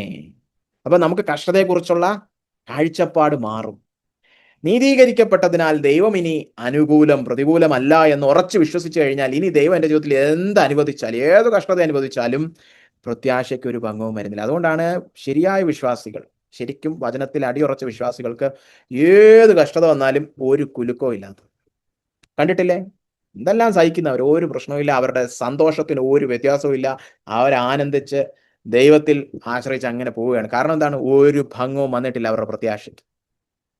അവരുടെ പ്രത്യാശ വചന വിരുദ്ധമല്ലാത്തത് കൊണ്ട് അവരുടെ പ്രത്യാശയ്ക്ക് ഒരു ഭംഗവും വന്നിട്ടില്ല. ശരിയായ സുവിശേഷത്തിൽ നിന്ന് ഉളവായി വരുന്ന പ്രത്യാശ ഒരു രീതിയിലും ഈ കഷ്ടത കാരണം ഭംഗപ്പെട്ടു വരുന്നില്ല. ഇന്ന് കേരളത്തിൽ എത്ര പ്രസംഗങ്ങളാണ് കഷ്ടത നിവാരണം, കഷ്ടത നിവാരണം എന്ന് പറഞ്ഞ്. അവരുടെയൊക്കെ പ്രത്യാശ ഇപ്പം എന്തോ ആണ്? അവരൊക്കെ പറയുന്നത് കഷ്ടത കാരണം ഞങ്ങൾക്കൊരു പ്രത്യാശ ഇല്ലെന്നാണ്. ഇത് സാധാരണ മനുഷ്യർ നീതീകരണമൊന്നും പഠിക്കാത്തതിൻ്റെ കുഴപ്പമാണ്. നമ്മൾ ശരിക്കും സുവിശേഷം മനസ്സിലാക്കിയാൽ കഷ്ടത ഒരു ശത്രുവല്ല. കഷ്ടത വരുന്നത് എന്നെ കുറച്ചുകൂടെ പ്രത്യാശയുള്ളവനാക്കാനാണ്. ഇനി കഷ്ടതയുടെ എന്ത് കുലുക്കം വന്നാലും ഉള്ളിലിരിക്കുന്ന പരിശുദ്ധാത്മാവ് നിമിത്തം ഞാൻ ദൈവത്തിൽ ഒരു രീതിയിലും സംശയിക്കുന്നില്ല.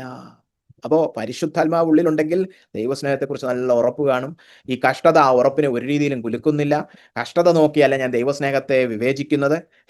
പ്രത്യാശയ്ക്ക് ഒരു ഭംഗവും വരുന്നില്ല. എത്ര സന്തോഷകരമായ ഒരു ജീവിതം അല്ലേ? ഇത് കേൾക്കുമ്പോൾ തന്നെ നമ്മുടെ ഉള്ളിൽ ഒരു ആനന്ദം വരുന്നില്ലേ? ഇങ്ങനെയൊക്കെ ജീവിക്കാൻ ഒരു ആഗ്രഹം വരുന്നില്ലേ? എൻ്റെ ഉള്ളിൽ വരുന്നുണ്ട്. ഇനി 6 മുതൽ 11 വരെ അടുത്ത സന്തോഷം. അപ്പോൾ ഒന്നാമത്തെ സന്തോഷം വരുവാനിരിക്കുന്ന തേജസ്കരണം. രണ്ടാമത്തത് ഈ കഷ്ടതയൊന്നും തേജസ്കരണത്തെ ഒരു രീതിയിലും ബാധിക്കാൻ പോകുന്നില്ല. അതുകൊണ്ട് തന്നെ വർത്തമാനകാലത്തിലും കഷ്ടതയുടെ നടുവിലും ഞങ്ങൾ പ്രശംസിക്കുന്നു, സന്തോഷിക്കുന്നു. ഇനി മൂന്നാമതായിട്ട് 6 മുതൽ 11 വരെയുള്ള വാക്യങ്ങളിൽ വരുവാനിരിക്കുന്ന കോപത്തിൽ നിന്ന് നാം ഉറപ്പായിട്ടും രക്ഷിക്കപ്പെടുമെന്ന പ്രത്യാശ നിമിത്തം നാം ദൈവത്തിൽ സന്തോഷിക്കുന്നു. അവിടെയും പ്രത്യാശയാണ് ഈ സന്തോഷത്തിന്റെ മൂലകാരണം, അല്ലേ?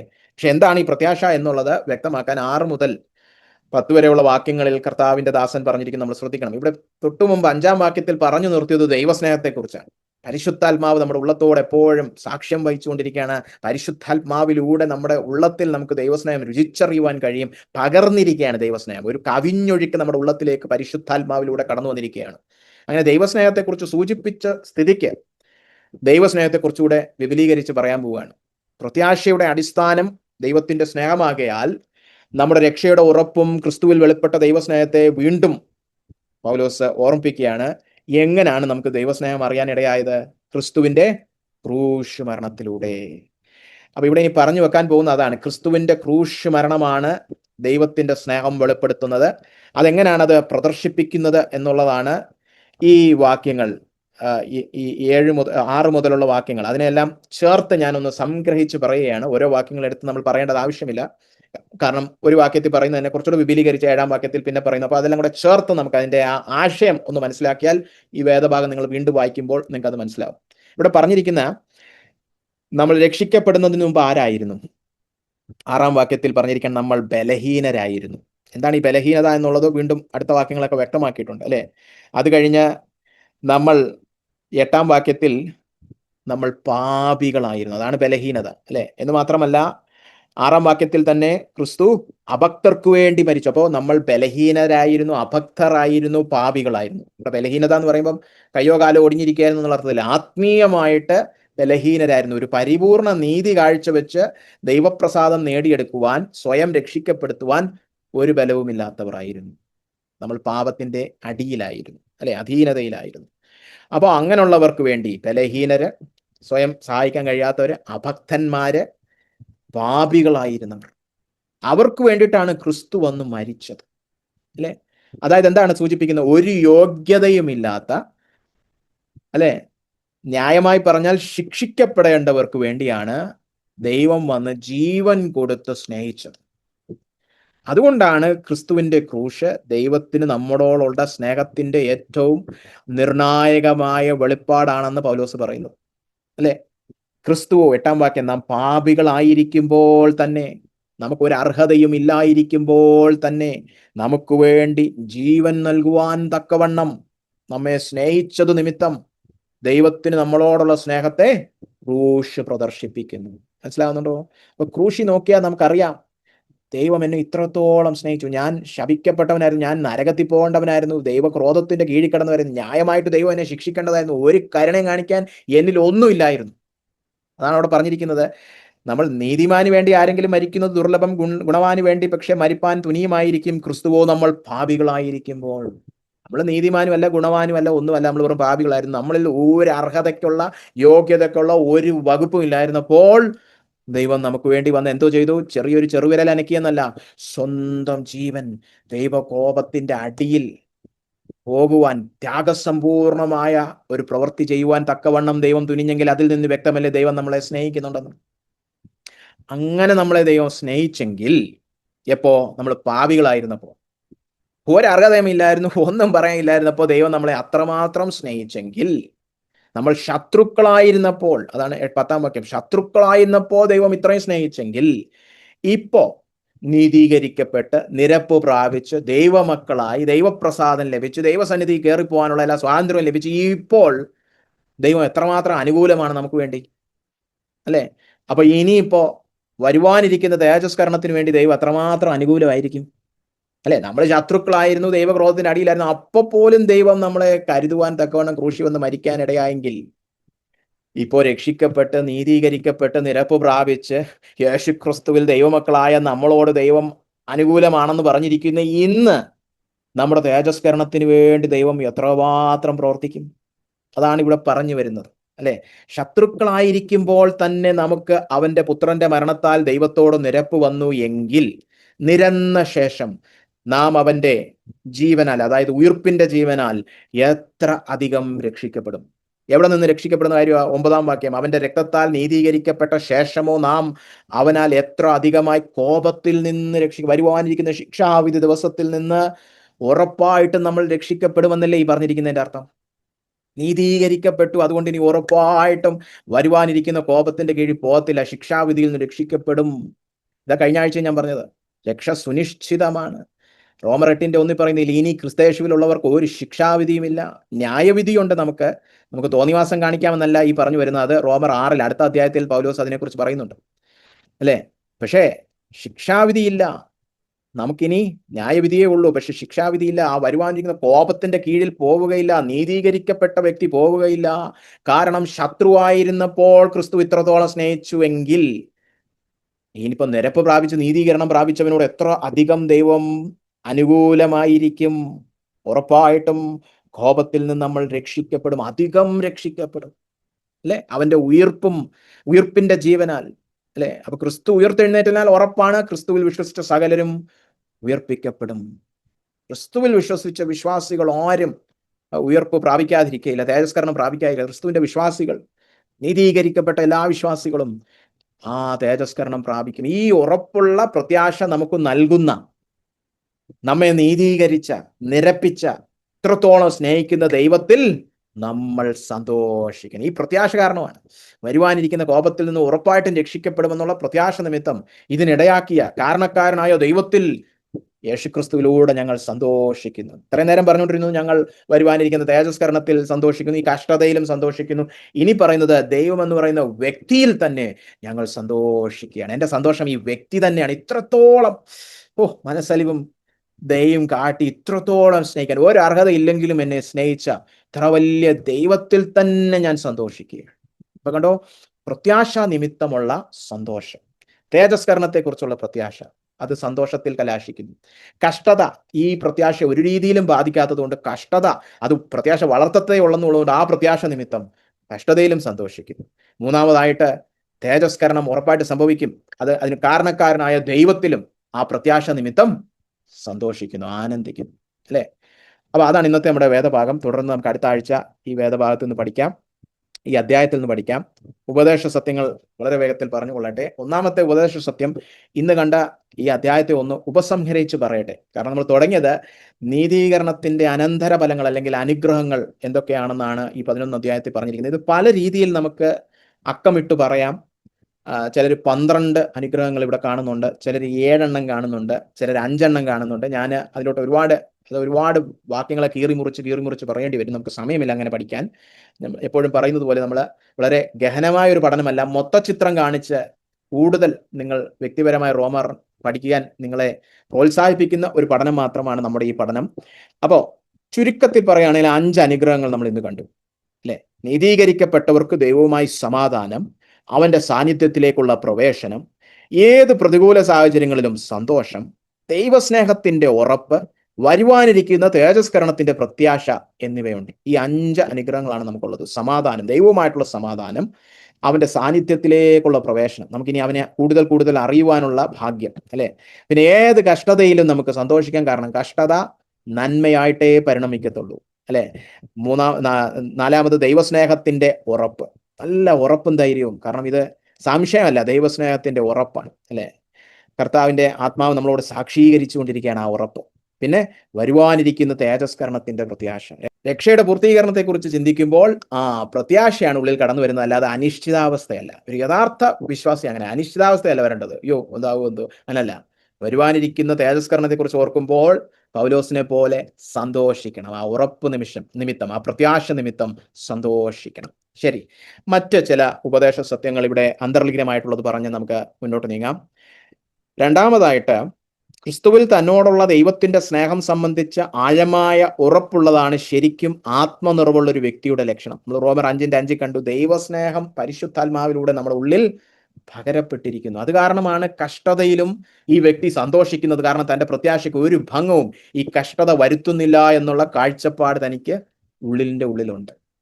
അപ്പോൾ ആത്മനിറവുള്ള വ്യക്തി ആരാണെന്നൊക്കെ ചോദിച്ചാൽ നമ്മുടെ നാട്ടിൽ പൊതുവേ ഉള്ള ദൈവശാസ്ത്രം കുറേ അടയാളങ്ങളൊക്കെ ഒരു കൃപാവരങ്ങളുടെ വിഷയമൊക്കെ എടുത്ത് അലക്കും. അതല്ല വചനത്തിൽ നമ്മൾ കാണുന്നത്. ശരിക്കും ആത്മനിറവുള്ള ഒരു വ്യക്തി എന്തെങ്കിലും കൃപാവരങ്ങളിൽ നീങ്ങുമെന്നൊക്കെ നമുക്ക് പറയാൻ പറ്റത്തില്ല. കൃപാവരങ്ങൾ പല വ്യക്തികളും എടുത്ത് കൈകാര്യം ചെയ്യാറുണ്ട്. മത്തായി 7 തന്നെ ഒരു കൂട്ടത്തെ നമ്മൾ കാണുന്നുണ്ട്. അവരോട് കർത്താവ് അവസാനം നീ സ്ഥലം വിട്ടോ എന്നാണ് പറയുന്നത്. അവർ ശരിക്കും രക്ഷിക്കപ്പെട്ടവർ പോലും അല്ല. അതുകൊണ്ട് എന്തെങ്കിലുമൊക്കെ ഈ ബാഹ്യമായ അടയാളങ്ങളല്ല നമ്മൾ ഇതിന് ആധാരമായിട്ട് എടുക്കേണ്ടത്. വചനത്തിൽ കണ്ടില്ലേ, ദൈവസ്നേഹത്തെക്കുറിച്ചുള്ള അടിയുറച്ചുള്ള ഒരു ഉറപ്പ്. അതാണ് ശരിക്കും പരിശുദ്ധാത്മ നിറവ് പ്രാപിച്ച ഒരു വ്യക്തിയുടെ ലക്ഷണം. നമ്മൾ കർത്താവിന്റെ സ്നാന ശുശ്രൂഷയിലും ഇത് തന്നെയാണ് കാണുന്നത്. കർത്താവ് സ്നാനപ്പെട്ടപ്പോൾ പരിശുദ്ധാത്മാവ് തൻ്റെ മേൽ വന്നു. അപ്പോൾ പെട്ടെന്ന് സംഭവിക്കുന്നത്, പിതാവ് തൻ്റെ സ്നേഹം പുത്രനോട് പ്രസ്താവിക്കുകയാണ്. പരിശുദ്ധാത്മാവ് നമ്മുടെ ഉള്ളിൽ കടന്നു വരുമ്പോൾ ദൈവസ്നേഹം പകരപ്പെടും. ദൈവസ്നേഹത്തെക്കുറിച്ചൊരു പുതിയ ഉറപ്പ് കടന്നു വരും, ഒരു ധൈര്യം കടന്നു വരും. അതൊന്നുമില്ല, വേറെ ഏതൊക്കെയോ അടയാളമുണ്ട്, കൃപാവരം ഉണ്ടെന്നൊക്കെ പറഞ്ഞാൽ അത് വ്യാജ അനുഭവമാവാനുള്ള സാധ്യത കൂടുതലാണ്. അതുകൊണ്ട് ആത്മനിറവിൻ്റെ യഥാർത്ഥ ലക്ഷണം നമ്മൾ മനസ്സിലാക്കേണ്ടത് ദൈവത്തിൻ്റെ സ്നേഹത്തിലുള്ള ഉറപ്പ്, അഷ്വറൻസ് അതുണ്ടോ എന്ന് നമ്മൾ നോക്കണം. മൂന്നാമത്തെ ഒരു സത്യം സൂചിപ്പിക്കട്ടെ. നമ്മുടെ സാഹചര്യങ്ങളല്ല, ക്രിസ്തുവിന്റെ ക്രൂശാണ് ദൈവത്തിന് നമ്മളോടുള്ള സ്നേഹത്തിന്റെ ആധികാരികമായ പ്രദർശനം. നമ്മൾ കണ്ടു, ദൈവം പ്രദർശിപ്പിച്ചത്, തൻ്റെ സ്നേഹം പ്രദർശിപ്പിച്ചത് ക്രൂശിലൂടെയാണ്, അല്ല നമ്മുടെ സാഹചര്യങ്ങളിൽ കൂടെ അല്ല. അതുകൊണ്ട് തന്നെ നമ്മൾ എന്ത് ചെയ്യണം? വിശ്വാസികൾ ദൈവം തങ്ങളെ സംശയലേശ്യമെന്നെ ക്രിസ്തുവിൽ സ്നേഹിക്കുന്നു എന്ന സന്തോഷകരമായ പ്രാഗൽഭ്യത്തോടെ സകല കഷ്ടതകളും സഹിക്കണം. എൻ്റെ സാഹചര്യങ്ങൾ വെച്ചിട്ടല്ല ദൈവം എന്നെ സ്നേഹിക്കുന്നുണ്ടോ സ്നേഹിക്കുന്നില്ലേ എന്ന് ഞാൻ വിവേചിക്കേണ്ടത്. ക്രിസ്തു കാൽവറിയുടെ ക്രൂശിൽ തെളിയിച്ചു കഴിഞ്ഞു ദൈവത്തിന് എന്നോട് സ്നേഹമുണ്ടെന്ന്. ആ ഉറപ്പിന്റെ അടിസ്ഥാനത്തിൽ ഏത് കഷ്ടതയും സന്തോഷത്തോടെ അനുഭവിക്കുന്നവരാണ് യഥാർത്ഥ വിശ്വാസികൾ, അല്ലെ? കാരണം എൻ്റെ സാഹചര്യങ്ങളല്ല തെളിയിക്കുന്നത് ദൈവം എന്നോട് കൂടെ ഉണ്ടോ ഇല്ലേ എന്നൊന്നും. ദൈവം അനുകൂലമാണോ പ്രതികൂലമാണോ അല്ലല്ല. നീതീകരിക്കപ്പെട്ട ഒരു വിശ്വാസിക്ക് ദൈവം അനുകൂലമാണെന്ന് അറിയാതെ സാഹചര്യങ്ങളൊക്കെ തിരിഞ്ഞു പറഞ്ഞ് കഷ്ടതയൊക്കെ ആണെങ്കിലോ ദൈവം എതിരാണ്, അതൊക്കെ മാനുഷിക ചിന്തകൾ. രക്ഷിക്കപ്പെടാത്ത ജാതീയൻ ചിന്തിക്കട്ടെ. രക്ഷിക്കപ്പെട്ട ദൈവമക്കൾ സാഹചര്യങ്ങൾ നോക്കിയല്ല ദൈവസ്നേഹത്തെ വിവേചിക്കേണ്ടത്. ഏത് സാഹചര്യമായാലും കഷ്ടതയായാലും സന്തോഷിക്കുന്നു. കാരണം കഷ്ടതയിലും ദൈവം പ്രതികൂലമല്ല, അനുകൂലമത്രേ. കാരണം ഇതിന്റെ ആധാരം സാഹചര്യങ്ങളല്ല, ക്രൂശിൽ ദൈവം ചൊരിഞ്ഞ ദൈവസ്നേഹം, അല്ലെ? അതാണ് നമ്മുടെ ആധാരം. അവസാനമായിട്ട്, രക്ഷയുടെ ഉറപ്പെന്നത് വെറും ഒരു അനുമാനമല്ല, മറിച്ചൊരു പദവിയും കടമയുമാണ്. കാരണം എന്താ കടമയാണെന്ന് ഇവിടെ പറയാൻ കാരണം, റോമർ 5 കണ്ടില്ലേ, പൗലോസ് എത്ര ഉറപ്പോടെ എത്ര സന്തോഷത്തോടെയാണ് പറയുന്നത്, അല്ലെ? ഇങ്ങനെ ഉറപ്പിനെ കുറിച്ച് പറഞ്ഞു കഴിഞ്ഞിട്ടാണ് 6-ാം അധ്യായത്തിൽ, ഇനി നമ്മൾ കാണാൻ പോകുന്ന അധ്യായത്തിൽ, ശുദ്ധീകരണത്തെ കുറിച്ച് പഠിപ്പിക്കാൻ പോകുന്നത്. അപ്പോ ആദ്യം രക്ഷിക്കപ്പെട്ട വ്യക്തികൾ രക്ഷയുടെ ഉറപ്പിൽ വളരണം. ഉറപ്പാണ് അടിസ്ഥാനം ഇട്ടേച്ച് വിശുദ്ധീകരണം പണിയേണ്ടത്. ഇന്ന് നമ്മുടെ നാട്ടിലെ ഒരു ബഹുഭൂരിപക്ഷം സഭകളിലും പഠിപ്പിക്കുന്നത് വിശുദ്ധീകരണം എടുത്ത് അടിസ്ഥാനം ഇട്ടിട്ട് അതിന്റെ പുറത്ത് ഉറപ്പ് പണിയുക. വിശുദ്ധീകരണത്തിൽ നിങ്ങൾ പ്രവർത്തിച്ച് ഒരു പ്രാഗൽഭ്യമൊക്കെ ഉണ്ടാക്കിയാൽ നിങ്ങൾക്ക് രക്ഷയുടെ ഉറപ്പുണ്ടെന്ന്. പൊട്ടത്തെറ്റ്. റോമാലേഖനം പഠിപ്പിക്കുന്നത് നേരെ വിപരീതമാണ്. ഒന്നാമതായിട്ട് നീതീകരണം നിമിത്തമുള്ള ഉറപ്പ് സമ്പാദിക്കുക. ഉറപ്പ് സമ്പാദിച്ചു കഴിഞ്ഞാൽ വിശുദ്ധീകരണത്തിനുള്ള അടിസ്ഥാനമായി. ഇതിവിടെ മാത്രമല്ല, ഒരുപാട് പൗലോസിന്റെ ലേഖനങ്ങളിലൊക്കെ ഒരുപാട് സ്ഥലത്ത് നമുക്ക് ഇത് കാണുവാനായിട്ട് കഴിയും, അല്ലെ? തീത്തോസിന്റെ ലേഖനത്തിൽ 3-ാം അധ്യായത്തിൽ അവിടെയും പറയുന്നത് നമ്മുടെ നീതി പ്രവർത്തികളാൽ അല്ല, നമ്മൾ കൃപയാൽ നീതീകരിക്കപ്പെട്ടിരിക്കുന്നു എന്നൊക്കെ പറഞ്ഞു കഴിഞ്ഞിട്ട് അവസാനം തീത്തോസിനോട് പറയാണ്, ഇത് നീ ഉറപ്പിച്ചു പറയുക, കാരണം എങ്കിലേ ദൈവജനം സൽപ്രവർത്തികളിൽ എരിവുള്ളവരാകുകയുള്ളൂ, വിശുദ്ധീകരണം സംഭവിക്കുകയുള്ളൂ. അപ്പൊ കണ്ടോ, രക്ഷയുടെ ഉറപ്പ് ആദ്യം കൈവരിക്കണം. എന്ത് നിമിത്തം? ക്രിസ്തു ചെയ്ത പ്രവൃത്തി നിമിത്തം, നീതീകരിക്കപ്പെട്ടത് നിമിത്തം, അല്ലെ? ദൈവം ഈ ചെയ്തതെല്ലാം ഓർക്കണം. ദൈവം ഉറപ്പ് തന്നിരിക്കുന്ന തേജസ്കരണത്തെക്കുറിച്ച്, ഭാവിഷ്യ, ഇതിനെക്കുറിച്ച് നല്ല ഉറപ്പ് വചനപ്രകാരം നേടിയെങ്കിൽ മാത്രമേ വിശുദ്ധി കാഴ്ചവെച്ച് നല്ലൊരു വിശ്വാസ ജീവിതം കാഴ്ചവെക്കാൻ കഴിയുള്ളൂ. അതുകൊണ്ട് ഈ ഉറപ്പ് പ്രാപിക്കേണ്ടത് നമ്മുടെ ഒരു കടമയാണ്. അതുകൊണ്ടാണ് ഞാൻ അവിടെ പറഞ്ഞിരുന്നത്, പ്രത്യാശയില്ലാത്ത ഒരു വിശുദ്ധ ജീവിതം നമുക്ക് കാഴ്ചവെക്കാൻ കഴിയില്ല. ഇന്ന് ചിലരുടെ കൂടെ ഒക്കെ സംസാരിക്കുമ്പം, എന്തുകൊണ്ടാണ് ബ്രദറെ വിശുദ്ധിയിൽ ജീവിക്കുന്നത്? അത് അവസാനം പോകുന്നു, വലിയ ഉറപ്പൊന്നുമില്ല, അപ്പൊ പിന്നെ വിശുദ്ധിയിൽ ജീവിക്കാം. എന്നോട് ചില അമ്മാമ്മമാരൊക്കെ പറഞ്ഞിട്ടുണ്ട്, എനിക്ക് ഒന്നും അറിയണം അവസാനം പോകുമെന്ന്. പിന്നെ അപ്പൊ ഭയത്തിലാണ് ഇവരുടെയൊക്കെ വിശുദ്ധ ജീവിതം. ദൈവം ഒരു പേടി സ്വപ്നമാണ്, ഉറപ്പൊന്നുമില്ല ഇങ്ങേര് രക്ഷിക്കുമെന്നൊന്നും, അല്ലെ? ദൈവമായിട്ട് ഒരു അടുപ്പവും ഇല്ല, ഒരു കൂട്ടായ്മയില്ല, ഭയത്തിന്റെ പുറത്താണ് അവരനുസരിക്കുന്നത്. അങ്ങനെ അനുസരിക്കാൻ വിളിക്കപ്പെട്ടവരല്ല ദൈവമക്കൾ, അല്ലെ? യോഹന്നാൻ 15 കർത്താവിന് പറഞ്ഞു, ഞാൻ പിതാവിനെ അനുസരിച്ചതുപോലെ പോലെ വേണം നിങ്ങൾ അനുസരിക്കാൻ. അവിടെ ഭയത്തിനൊന്നും ഒരു സ്ഥാനവും ഇല്ല. ഈ പറയുന്ന പോലെ പേടി, ഓ ഒരു ഉറപ്പുമില്ലാത്ത ദൈവം വേണേ എടുത്ത് നരകത്തിൽ ഇട്ട് കളയും. ഇവർക്കൊന്നും രക്ഷയെക്കുറിച്ചൊരു ബോധവും ഇല്ല. നീതീകരിക്കപ്പെട്ട് ഉറപ്പ് പ്രാപിച്ച് അതിന്റെ അടിസ്ഥാനത്തിൽ പണിയപ്പെടേണ്ടതാണ് വിശുദ്ധ ജീവിതം. പ്രത്യാശ, ഉറപ്പ്, ഇതൊക്കെ പ്രാപിക്കണം. ഇത് വലിയൊരു പദവിയാണ്, ഇതൊരു കടമയുമാണ്. വെറുതെ അനുമാനിച്ചിട്ടും കാര്യമില്ല. എനിക്ക് തോന്നുന്നു ഞാൻ രക്ഷിക്കപ്പെട്ടതെന്നല്ല, അത് ഉറപ്പായിട്ട് പ്രാപിച്ചിരിക്കണം. ശരി, അതിനെക്കുറിച്ചൊക്കെ ഇനി കൂടുതൽ അടുത്ത അധ്യായങ്ങൾ നമുക്ക് കാണാം. പ്രായോഗികമായിട്ട് 4 കാര്യങ്ങൾ പറഞ്ഞ് ഞാൻ വേഗത്തിൽ അവസാനിപ്പിക്കട്ടെ. നാം വാസ്തവത്തിൽ നീതീകരിക്കപ്പെട്ട ദൈവമക്കളാണെങ്കിൽ 4 കാര്യങ്ങൾ നമ്മുടെ ജീവിതത്തിൽ കാണണം. ഒന്നാമതായിട്ട് നമ്മുടെ മനസാക്ഷിയിൽ സമാധാനം, ദൈവപ്രസാദത്തിന്റെ ഒരു ബോധവും അവന്റെ സാന്നിധ്യത്തിൽ പ്രവേശിക്കുവാനുള്ള സ്വാതന്ത്ര്യവും നാം അനുഭവിക്കണം. അല്ലെ, നമ്മുടെ ജീവിതത്തിൽ ഇതൊക്കെ ഉണ്ടോ? മനസാക്ഷിയിൽ ഒരു സമാധാനം ഉണ്ടോ? അതോ പണ്ട് ചെയ്ത പാപമൊക്കെ ഓർത്ത് ഇങ്ങനെ ദുഃഖിച്ച് കരഞ്ഞൊക്കെ ഇരിക്കണം, അയ്യോ ഇത് നിമിത്തം ദൈവം ചിലപ്പം എന്നെ രക്ഷിക്കപ്പെടുത്തത്തില്ലായിരിക്കും എന്നൊക്കെ ചിന്തിക്കുകയാണോ? നിങ്ങൾ ഏറ്റുപറഞ്ഞ പാപങ്ങളെയൊക്കെ പിന്നെയും മുറുകെ പിടിക്കുന്നുണ്ടോ? മാനസാന്തരപ്പെട്ട് ഏറ്റുപറഞ്ഞ പാപങ്ങളൊക്കെ ഇപ്പോഴും ഓർത്തോണ്ടിരിക്കുക? നിങ്ങൾക്ക് യേശുക്രിസ്തുവിന്റെ രക്തത്തിന്റെ വില അത്രയ്ക്ക് അറിഞ്ഞുകൂടെന്ന് തോന്നുന്നു. നീതീകരിക്കപ്പെടുന്നതിനെ കുറിച്ച് അറിഞ്ഞുകൂടെന്ന് തോന്നുന്നു. അല്ലെ, നമുക്ക് നീതീകരിക്കപ്പെട്ടതിനാൽ ദൈവത്തോട് സമാധാനമുണ്ട്. ആ സമാധാനം, ദൈവമായിട്ടുള്ള വ്യക്തിയായിട്ടുള്ള സമാധാനം ഉറപ്പായിട്ടും വിശ്വസിച്ചാൽ മനസ്സിനകത്തും സമാധാനം കടന്നു വരും, മനസാക്ഷിക്കകത്തും സമാധാനം കടന്നു വരും. അത് വിശ്വസിക്കണം. ദൈവപ്രസാദത്തിന്റെ ഒരു ബോധം വേണം. നമ്മളിപ്പോൾ ശത്രുതയുടെയും ദൈവകോപത്തിന്റെയും കീഴിലല്ല. നമ്മളെ ദൈവം വീണ്ടെടുത്തു. നമ്മളിപ്പോൾ അവന്റെ മക്കളാണ്. അവന്റെ സന്നിധിയിൽ കയറി ചെല്ലാനുള്ള പ്രവേശനം നമുക്ക് ലഭിച്ചിരിക്കുന്നു. അല്ലെ, ആ സ്വാതന്ത്ര്യം നമ്മൾ മനസ്സിലാക്കണം. അങ്ങനെ ആ സന്തോഷത്തിൽ വേണം നമ്മൾ കർത്താവിൽ വളരുവാൻ. അല്ലെ, രണ്ടാമതായിട്ട് നാം വാസ്തവത്തിൽ നീതീകരിക്കപ്പെട്ട ദൈവമക്കളാണെങ്കിൽ നാം കഷ്ടതകളെ ക്ഷമയോടെ സഹിച്ച് നമ്മുടെ നിത്യമായ പ്രത്യാശയിൽ വളരുന്നവരായിരിക്കും. ഇന്ന് പല വിശ്വാസികളും കഷ്ടത വരുമ്പോൾ ഓടുകയാണ്. ഒന്നെങ്കിൽ ദൈവത്തിൽ നിന്ന് ഓടും, അല്ലെങ്കിൽ ഏതെങ്കിലും പ്രവാചകന്റെ അടുത്ത് ഓടും, കഷ്ടത എങ്ങനെയും നീക്കിത്തരണം. യഥാർത്ഥ വിശ്വാസി, നമ്മൾ ഇന്നത്തെ അധ്യായത്തിൽ കണ്ടല്ലോ, കഷ്ടതയിൽ സന്തോഷിക്കുന്നവനാണ്. കാരണം അവനറിയാം ഈ കഷ്ടത ഒരു രീതിയിലും തൻ്റെ പ്രത്യാശയ്ക്ക് ഭംഗം വരുത്തുന്നില്ല. മാത്രമല്ല, ഈ പ്രത്യാശയെ വർദ്ധിപ്പിക്കുന്നതാണ് ഈ കഷ്ടത. കഷ്ടതയുടെ ദൈവിക ഉദ്ദേശം മനസ്സിലാക്കുന്ന വ്യക്തിയാണ് യഥാർത്ഥ വിശ്വാസി. അതുകൊണ്ട് തന്നെ കഷ്ടത സഹിക്കുവാൻ അവനൊരു മടിയുമില്ല. ഇതെല്ലാം എൻ്റെ നന്മയ്ക്ക് വേണ്ടിയിട്ട് എൻ്റെ പിതാവ് അയക്കുന്നു. എൻ്റെ പ്രത്യാശ വളരും. ഞാൻ നിത്യതയിൽ മാത്രം കണ്ണുവെക്കുന്നവനായി മാറും. എൻ്റെ നിത്യ തേജസ്സിന് വേണ്ടി ജീവിക്കുന്ന, നിത്യതയ്ക്ക് വേണ്ടി ജീവിക്കുന്ന ഒരു ഭക്തനായി ഞാൻ മാറുമെന്നറിഞ്ഞ് ദൈവം എനിക്ക് കഷ്ടത അയച്ചിരിക്കുന്നു. നല്ല കാര്യമല്ലേ? സിദ്ധതയൊക്കെ വളരട്ടെ, സിദ്ധത നിമിത്തം പ്രത്യാശ വളരട്ടെ എന്ന് പറഞ്ഞ് അവൻ ക്ഷമയോടെ കാത്തിരിക്കും. അല്ലെ, അങ്ങനെ ഒരു പ്രത്യാശ നിങ്ങളിലുണ്ടോ? കഷ്ടത സഹിക്കാൻ പറ്റുന്നുണ്ടോ? കഷ്ടതയിൽ സന്തോഷിക്കാൻ പറ്റുന്നുണ്ടോ? സന്തോഷിക്കാൻ പറയണം. ശരിക്കും നീതീകരിക്കപ്പെട്ട ദൈവമക്കൾ അങ്ങനെയുള്ളവരായിരിക്കണം. മൂന്നാമതായിട്ട്, രക്ഷയുടെ ഉറപ്പ് യഥാർത്ഥത്തിൽ എപ്പോഴും ദൈവകൃപയിലുള്ള ആശ്ചര്യമുളവാക്കി ദൈവത്തോട് ആരാധനയും അനുസരണവും വർദ്ധിപ്പിക്കുന്നു. അല്ലാതെ അലംഭാവമോ ധാർമ്മിക അധപ്പതനമോ ഉളവാക്കുകയില്ല എന്ന് പലരുടെയും ചിന്താഗതി അതാണ്. രക്ഷയുടെ ഉറപ്പൊക്കെ പ്രാപിച്ചു കഴിഞ്ഞാൽ പിന്നെ നമ്മൾ അങ്ങ് പാവം ചെയ്യുമെന്ന്. അങ്ങനെയാണോ നമ്മളിവിടെ വായിച്ച 6, 7, 8, 9, 10 വാക്യങ്ങൾ? നമ്മളെ കർത്താവ് ഇത്രത്തോളം രക്ഷിച്ചെങ്കിൽ എത്ര അധികം കോപത്തിൽ നിന്ന് രക്ഷിക്കും. അത് ലൈസൻസിന്റെ ഭാഷയാണോ അതോ ആശ്ചര്യത്തിന്റെ ഭാഷയാണോ? പൗലോസ് ആശ്ചര്യപ്പെടുകയാണ്. ഇത്രത്തോളം ക്രൂശിലൂടെ സ്നേഹിച്ച ദൈവം ഇനി ഉയർപ്പിന്റെ സമയം എത്തുമ്പോൾ എത്ര അധികം നമ്മളെ സ്നേഹിക്കും. അത് ആശ്ചര്യമാണ്. അത് ആരാധനയുടെ ഭാഷയാണ്. എവിടെ ആരാധന ഉളവാകുന്നു അവിടെ എന്ത് സംഭവിക്കും? ദൈവത്തെ മറ്റെല്ലാത്തിനേക്കാളും വിലമതിച്ച് നമ്മൾ അനുസരിക്കാൻ തുടങ്ങും. യഥാർത്ഥ അനുസരണം, നേരത്തെ പറഞ്ഞതുപോലത്തെ മാനുഷിക വിശുദ്ധിയും ഭയത്തിന്റെ വിശുദ്ധിയും ഒന്നുമല്ല. യഥാർത്ഥ വിശുദ്ധ ജീവിതം എങ്ങനെയാണ്? എനിക്ക് ദൈവമാണ് എല്ലാത്തിനേക്കാളും വലിയത്, എൻ്റെ ഹൃദയത്തിലെ നിക്ഷേപം അവനാണ്. അങ്ങനെ പറയുന്ന വ്യക്തിയാണ് ശരിയായ വചനത്തിലെ അനുസരണം കാഴ്ചവെക്കുന്നത്. പക്ഷെ ആ ഹൃദയം എങ്ങനെ വരും? ആരാധന. എനിക്ക് ദൈവമാണ് എല്ലാം. പക്ഷെ ആ ആരാധന എങ്ങനെ വരും? ആശ്ചര്യം കടന്നു വരണം. ദൈവത്തിന്റെ കൃപ ഓർക്കുമ്പോൾ ആശ്ചര്യം. ഞാൻ വെറും പാപിയായിരുന്നു, ഞാൻ അഭക്തനായിരുന്നു, കർത്താവ് എനിക്ക് വേണ്ടി മരിച്ചെന്നെ സ്നേഹിച്ചു, ഇനി എന്നെ നീതീകരിച്ച് നിരപ്പ് പ്രാപിച്ച സ്ഥിതിക്ക് എത്ര അധികം ഉറപ്പുള്ള കാര്യമാണ് വരുവാനിരിക്കുന്ന തേജസ്കരണം. ഇത്രത്തോളം എന്നെ സ്നേഹിക്കുന്ന ദൈവത്തെ ഞാൻ പിന്നെ വിലമതിക്കാതിരിക്കുവോ? ഞാൻ പിന്നെ വഴിയിട്ട് നടത്തുവോ? ഞാൻ കാലിന്റെ കീഴിലിട്ട് ചവിട്ടുവോ? ഇല്ല. എനിക്ക് വിലമതിച്ചവനാണ്, എല്ലാത്തിനേക്കാളും ഞാൻ വിലമതിക്കുന്നവനാണ് എൻ്റെ ദൈവം എന്ന് പറയുമ്പോൾ ആശ്ചര്യം കടന്നു വന്ന്, ആരാധന കടന്നു വന്ന്, അനുസരണം കടന്നു വരും. അപ്പൊ കണ്ടോ, രക്ഷയുടെ ഉറപ്പ്, വചനത്തിൽ പഠിപ്പിച്ചിരിക്കുന്ന രക്ഷയുടെ ഉറപ്പ് ശരിക്കും അനുസരണത്തിൽ കലാശിക്കും. അല്ലാതെ ഉറപ്പ് കിട്ടി ഇനിയിപ്പോ കുഴപ്പമൊന്നുമില്ല, ഇനി പാപത്തിലൊക്കെ ജീവിക്കാം.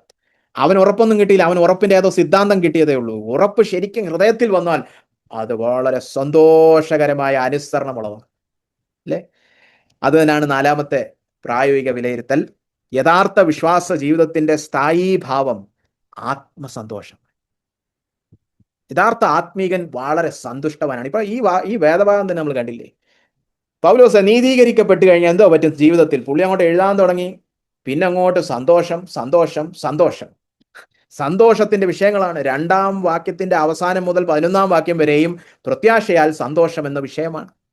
അതെന്താ സൂചിപ്പിക്കുന്നത്? യഥാർത്ഥ ഭക്തി ജീവിതം, വിശ്വാസ ജീവിതം, ആത്മീക ജീവിതം, അതിന്റെ സ്ഥായീ ഭാവം, സ്ഥിരമായിട്ടുള്ള ഭാവം സന്തോഷം കൊണ്ട് നിറഞ്ഞതാണ്. നിങ്ങളുടെ ആത്മീയ ജീവിതത്തിൽ ഒരു സന്തോഷവുമില്ല, എപ്പോഴും ഇങ്ങനെ വിഷാദിച്ച് ദുഃഖിച്ച് ഉദാസീനതയിലാണെങ്കിൽ നിങ്ങൾ പഠിച്ചു വെച്ചിരിക്കുന്ന ആത്മീയതയ്ക്ക് വചനത്തിൽ പറഞ്ഞിരിക്കുന്ന ആത്മീയതയുമായിട്ട് ഒരു ബന്ധമില്ല. ഇന്ന് അങ്ങനത്തെ കുറെ പേരുണ്ട്, വലിയ വിശുദ്ധി പ്രസംഗകർ. അവരുടെ പ്രസംഗങ്ങളൊക്കെ കേട്ട് കഴിഞ്ഞാൽ വളരെ കുറ്റബോധം തോന്നും. പിന്നെ കുറെ നാൾ വിഷാദത്തിൽ ജീവിക്കും. പലരുടെയും വിചാരം അതാണ് ആത്മീയതയുടെ വലിയ ഉത്തുംഗത എന്നാണ്. അല്ല, അതെന്താണെന്നറിയാമോ? അവർ കൂടുതൽ സമയം ഉള്ളിലോട്ടായി നോക്കുന്നത്. എൻ്റെ അനുസരണം എങ്ങനെയുണ്ട്, എൻ്റെ സ്നേഹം എങ്ങനെയുണ്ട്, ഇങ്ങനെ ഉള്ളിലോട്ട്. നമ്മൾ ഇംഗ്ലീഷിൽ പറയും നേവൽ ഗേസിങ്. അതായത് ഈ സന്യാസിമാർ ചെയ്യുന്നത് പോലെ പൊക്കിളും നോക്കിക്കൊണ്ടിരിക്കുക. എന്നാൽ ഇവിടെ കണ്ടോ, ഈ 11 അധ്യായത്തിൽ എത്ര പ്രാവശ്യം പൗലോസ് ഉള്ളിലോട്ട് നോക്കി? പൗലോസിന്റെ സ്നേഹം എങ്ങനെയുണ്ട്, പൗലോസിന്റെ വിശുദ്ധി എങ്ങനെയുണ്ട്? ഇല്ല, പൗലോസ് പുറത്തോട്ടാ നോക്കിയേ. ക്രിസ്തു എനിക്കായിട്ട് എന്ത് ചെയ്തു, ദൈവം എനിക്കായിട്ട് എന്ത് ചെയ്തു, ദൈവം ഇപ്പൊ അനുകൂലമോ പ്രതികൂലമോ, വരുവാനിരിക്കുന്ന സത്യങ്ങൾ എന്തൊക്കെയാണ്, ഇപ്പോഴുള്ള കഷ്ടതയുടെ നടുവിൽ ഞാൻ എങ്ങനെയാണ്, എന്താണ് ദൈവത്തിന്റെ ഉദ്ദേശം? കണ്ടോ, എല്ലാം പുറത്തോട്ട് ക്രിസ്തുവിലേക്ക് നോക്കണം. അതാണ് ആത്മീയത. അല്ലാതെ ഇപ്പൊ കുറെ ഈ സന്യാസികളുടെ എന്താ പറയാ, ആത്മീയതയെ സ്നാനപ്പെടുത്തി ക്രിസ്തീയവൽക്കരിക്കപ്പെടുത്തി കുറെ വിശുദ്ധി പഠിപ്പിക്കുന്നവന്മാർ ഇറങ്ങിയിട്ടുണ്ട്. പ്രത്യേകിച്ച് കത്തോലിക്ക ഡിവോഷണൽസ് ഒക്കെയാണ് അവരുടെ പ്രിയപ്പെട്ട പുസ്തകങ്ങൾ. ആ ആത്മീയത പൊട്ടത്തെറ്റാണ്. അതിന്റെ പുറകെ നിങ്ങൾ പോകരുത്. ക്രിസ്തീയ ശരിയായ ആത്മീയത സുവിശേഷത്തിൽ അധിഷ്ഠിതമാണ്. ക്രിസ്തുവിൽ നോക്കുന്നതാണ് അതിലെ ഏറ്റവും കാതലായ വിഷയം. അതിന്റെ സ്ഥായി ഭാവം സന്തോഷമാണ്, ആത്മീയ സന്തോഷം, പ്രത്യാശ നിമിത്തമുള്ള സന്തോഷം, കൃപയിലുള്ള ആശ്ചര്യം, ദൈവത്തെ സകലത്തിലും ഉപരിയായി വിലമതിച്ച് അതുനിമിത്തമുളവാകുന്ന അനുസരണം. അതാണ് യഥാർത്ഥ ആത്മീയത. ഇന്നത്തെ മനപ്പാഠവാക്യം റോമർ 5:1 തന്നെയാണ്. വിശ്വാസത്താൽ നീതീകരിക്കപ്പെട്ടിട്ട് നമ്മുടെ കർത്താവായ യേശുക്രിസ്തു മൂലം നമുക്ക് ദൈവത്തോട് സമാധാനം ഉണ്ട്. ഹല്ലേലൂയ, സ്തോത്രം. ഈ വചനങ്ങളാൽ ദൈവം നിങ്ങളെ സമൃദ്ധിയായി അനുഗ്രഹിക്കട്ടെ എന്ന് പ്രാർത്ഥിക്കുന്നു. ഒരു നിമിഷം നമുക്ക് കണ്ണുകൾ അടച്ച് ദൈവത്തോട് പ്രതികരിക്കാം.